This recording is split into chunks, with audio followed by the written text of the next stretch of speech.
ကုန်ကုန်းတော်ဘောကတောင်တောင်မြည်ဟန်ခေါင်းလုံးသာနာပြောဝဲအကြောင်းကလေးတစ်ခုပေါ်တာရုတာရုတာရုခေါ်ရင်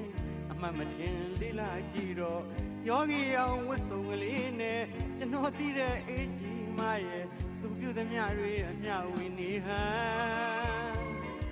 အေးသေးဒီငိမ်သူရုပ်ဟန်လေးသာမိတဲ့အေးကြီးမရဲ့တာရုတာရုအတန်းတန်းရွှေတကုံဖျားဘောကတုံတော်မြည်ဟန်ခေါင်းလုံးသာ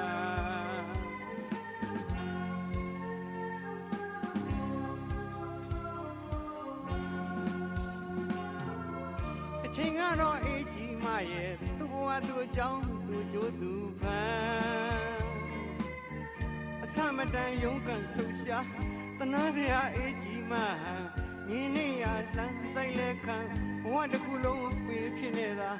တနာစရာအေးကြီးမတွေ့တယ်လို့ကရာအဖိုးရံအမျိုးမှအယောကသူ့ဘဝသူ့လနုံနိခေရဗျာဟောယောဂီအောင်ဝတ်စုံကလေးနဲ့ငယ်ရွယ်တဲ့မိမမျိုးကလေးတွေကိုတွေ့တိုင်းပဲလောကရန်လှိုင်းအပုပ်ကိုကြောခံတိုင်းလို့ရင်ရိုက်ချက်ပြင်းတဲ့လောကရန်ကိုမခံနိုင်ရှာလို့အင်းကြီးရရှာဖွေတွေ့ရှိသွားတဲ့